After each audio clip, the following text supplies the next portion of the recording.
Other channels described as being propaganda tools of the Kremlin were shut down a month ago. European leaders were triumphant. The state-owned Russia Today and Sputnik, as well as their subsidiaries, will no longer be able to spread their lies to justify Putin's war and to sow division in our union.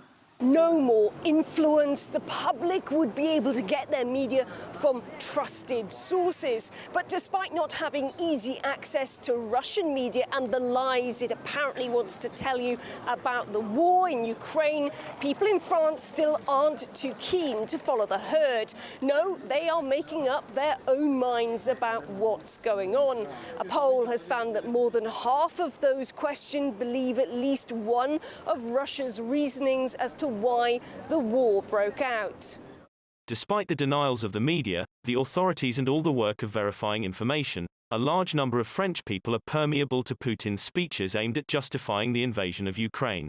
So let's dig into the figures. 30% of those who responded felt NATO was a cause issue, with Ukraine being encouraged to ask for membership.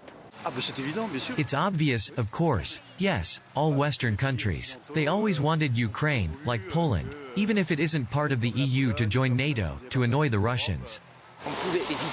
This war could have been avoided by agreeing with Russia that Ukraine would not join NATO and that the Americans would not station or set up their American base there. That's what started the war.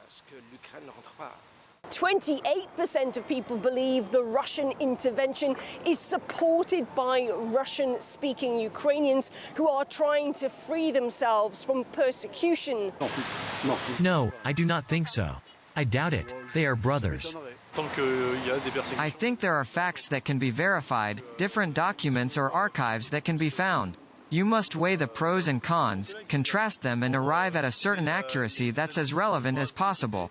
While 10% thought Ukraine is currently a junta infiltrated by neo-Nazi movements.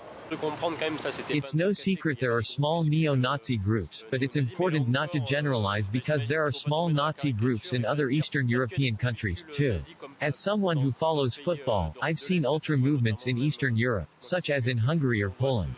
Not all Hungarians or all Poles are neo-Nazis. I think it's the same for Ukraine.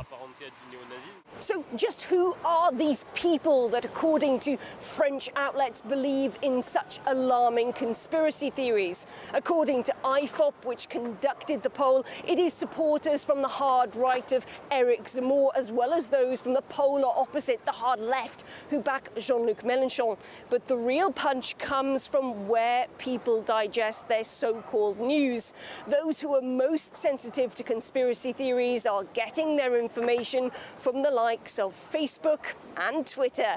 And what do we learn from all of this? Well, according to IFOP, it's that anti-vaxxers are now playing Russian roulette.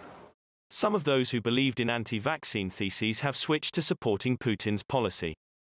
The findings also apparently suggest that if you have a penchant for reading your horoscope or even believe in magic, you are probably more likely to succumb to ideas that are just not acceptable in the mainstream media. So we could ban social media, stop the meddling horoscopes, burn Harry Potter books, and only print what is sanctioned by those who are ordained to be in the know.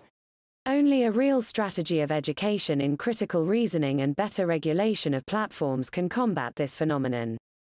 It feels sometimes like it's only one step away from the thought police.